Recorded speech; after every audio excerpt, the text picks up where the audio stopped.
Meu nome é Maiara e a minha história tem o início em 1987. Naquela época não existia internet e o ponto de encontro da galera era na praça. Fazíamos uma roda, todos sentados, e ali era conversa que não acabava mais. Quem é daquele tempo sabe que a diversão era responder aquelas enquetes, lembra? Aqueles questionários em cadernos que todo mundo respondia. Essa talvez era a forma mais legal de saber da vida dos colegas, dos garotos. Um dia, eu estava sentada na praça com a turma. Éramos em 8 meninas e alguns meninos, até que parou um carro e desceu dele um rapaz que eu ainda não conhecia, o Marcos. Algumas das meninas já o conheciam e me apresentaram. Não demorou muito para que eu me interessasse.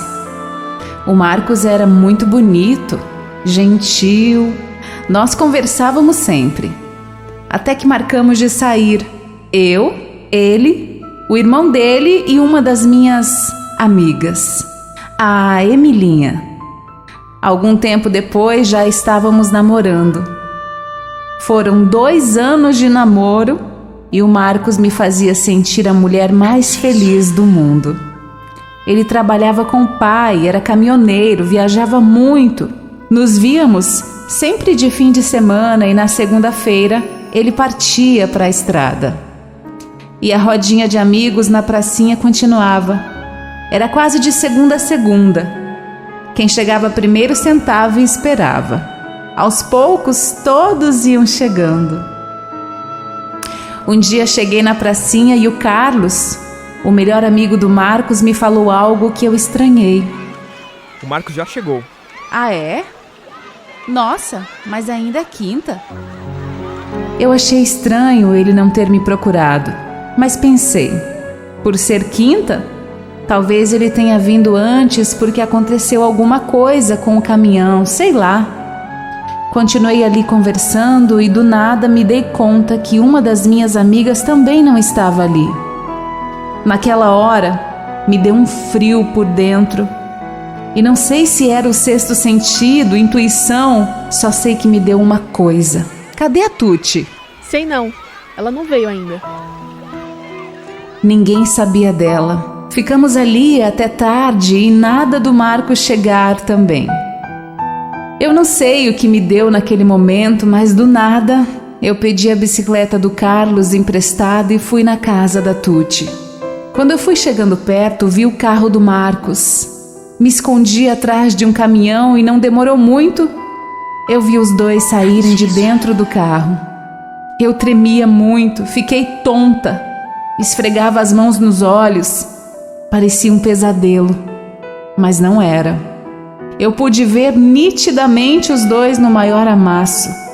Fiquei travada, minhas pernas não me obedeciam. Tudo o que eu queria era sair dali correndo para não ver mais aquela cena. Uns minutos depois, me recompus e consegui ir embora. O mundo estava desabando na minha cabeça e naquele momento eu me lembrei das palavras que um dia minha mãe me disse. Cuidado com essas amizades, Maiara. Eu não sinto coisas boas nessas meninas, viu, filha? Voltei na pracinha e o Carlos estava bravo comigo por causa da bicicleta. Mas quando viu o meu desespero, me abraçou. O que foi, Maiara? Você já sabia, né? Porque ninguém me falou nada. As poucas meninas que ainda estavam ali, nada me disseram e foram saindo uma por uma. Seus traidores, malditos! Por que ninguém me falou nada? Eu odeio todos vocês. Fiquei ali sentada, chorando, e só restou o Carlos. Eu não me conformava, o Marcos nunca me deu motivos para desconfiar dele. Mas eu precisava saber há quanto tempo estava sendo enganada daquele jeito. Desde quando isso acontece, Carlos? Ah, Maiara. Por favor, me diz. Praticamente quando ele começou o namoro com você, ele já começou a sair com a Tuti também. Fui embora arrasada. Resumindo, não vi mais ninguém, pois fiquei uma semana trancada dentro de casa. O Marcos tentou se explicar, mandou vários recados, mas eu não quis saber. Não queria ver e nem saber dos traidores. Não me interessava ter explicações de nenhum deles. Saí do trabalho que tinha, mas arrumei outro em São Paulo e fui embora carregando muita mágoa e dor. Como tudo passa e nada é eterno, sofri muito, mas me reergui. Trabalhei, estudei, me casei e tive um filho em São Paulo. Morei lá por 4 anos, mas meus pais não estavam bem de saúde e resolvemos voltar novamente para minha cidade. Uma das primeiras coisas que fiquei sabendo quando cheguei era que o Marcos havia casado porque engravidou a namorada. A esposa dele era a Simone, uma menina maravilhosa que eu até conhecia, mas nunca fomos muito amigas. Um dia, passeando ali pelo bairro, eu vi uma grávida lavando a calçada e era a Simone. Cumprimentei e ela, muito conversadeira, não me deixava sair dali. Conversamos muito mesmo. E no outro dia ela foi na minha casa. Era como se fôssemos amigas há muitos anos. Mas a gente só se conhecia há muito tempo e nunca tínhamos sido tão próximas. Bom, mas depois desse reencontro viramos amigas mesmo. Uma das vezes que ela foi em casa me disse que não tinha todo o enxoval do bebê e que a situação dela e do Marcos não era boa. Meu bebê já tinha quase 2 aninhos, eu tinha todo o enxoval dele ainda, até fraldas de pano que o meu filho não tinha usado. Peguei e dei tudo para ela. Nossa, Maiara, obrigada.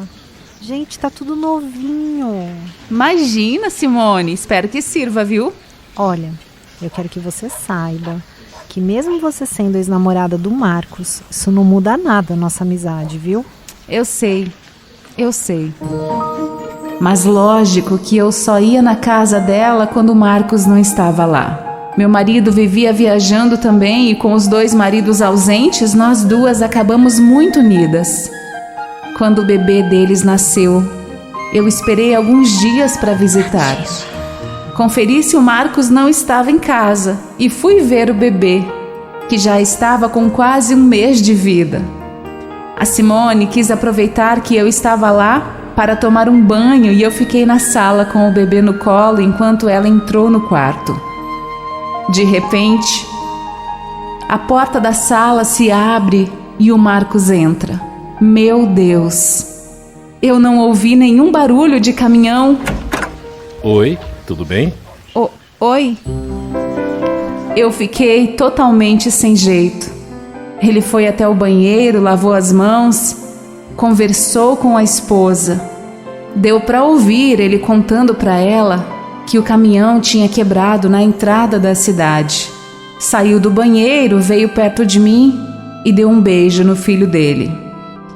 Foi tão próximo que eu pude sentir o perfume dele. Nossa, o mesmo cheiro de tanto tempo atrás. Eu saí dali morrendo de vergonha. Quanto tempo eu não via o Marcos? O que será que ele pensou quando me viu? Depois disso, a Simone continuou indo na minha casa, mas eu não fui mais na deles. Fiquei com medo dele chegar e me ver lá de novo. Confesso que mexeu comigo. A cena ficou na minha cabeça por dias. Achei melhor evitar um pouco o encontro. Mas esse nosso destino, sei lá, gente. Um dia fui até um pesqueiro na rodovia buscar porções de peixe e quando eu ia chegando, adivinha? A Simone e o Marcos estavam saindo. Cumprimentei, brinquei com o bebê e eles foram embora. O pesqueiro é muito perto da cidade, é bem movimentado e demorou um pouco para chegar minha vez. Mas o tempo foi suficiente para o Marcos levar a Simone embora, voltar e me esperar no caminho. Tentei passar por ele fingindo não ver, mas o louco ficou no meio da pista e me deu sinal para parar. Eu não devia ter parado, mas parei.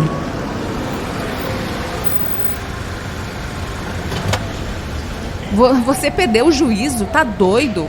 Eu só queria te ver de perto. Então já viu. Tchau. Ele continuou encostado no carro, me olhando, e aí veio chegando mais perto e me deu um beijo. E eu correspondi. Eu nem pensei em ninguém, estava errado, mas não me importei. Porém, a partir daquele momento, era a traidora. Eu tive a oportunidade de fazer tudo diferente, mas traí não só a Simone, mas o meu esposo também. Fui me envolvendo nas palavras do Marcos, até tentava sair dali, mas eu não queria. Até que a gente saiu do meio daquela estrada e ficamos juntos mais de 1 hora. E depois de tudo que aconteceu ali mesmo, na hora já me bateu um arrependimento e uma consciência pesada. Mas estava feito. Isso nunca mais vai acontecer, Marcos. E não aconteceu mesmo. Mas algum tempo depois eu descobri que estava grávida. Naquela época, eu não me dava bem com nenhum anticoncepcional e também foi sim um descuido da minha parte não ter me prevenido. Aí, me bateu um desespero. Foram 9 meses de tortura, de medo. E se meu filho se parecesse com o Marcos? Eu vivia apavorada por causa daquela traição. Meu filho nasceu bem antes da data que ficamos. Então foi um alívio dentro de mim, porque quando fiquei com o Marcos, eu já estava grávida do meu marido. Meu menino nasceu bem, perfeito e a cara do pai. Segui minha vida tentando esquecer o que fiz. Toda vez que vejo a Simone, eu tenho vontade de contar sobre aquele dia. Mas não posso, não consigo. Também já pensei em falar para o meu marido, mas eu amo tanto ele. Eu não tenho coragem. Coloquei na minha cabeça que o que aconteceu foi passado e precisa continuar lá, no passado. Mas eu nunca vou esquecer que quando tive a oportunidade de fazer a diferença, eu também fui uma traidora. Hoje, a Simone não está mais com o Marcos. Ele já teve outras esposas depois dela e não deu certo com nenhuma. Nós duas continuamos amigas, mas toda vez que conversamos, essa história vem na minha cabeça. E como se fosse um fantasma que me assombra. Eu me arrependo tanto de ter traído 2 pessoas tão excepcionais. Eu e meu marido vivemos bem, somos felizes, mas às vezes me pego olhando para ele e pensando: eu te traí. Meu amor, me perdoa, me perdoa, me perdoa, me perdoa, me perdoa. Aconteceu comigo.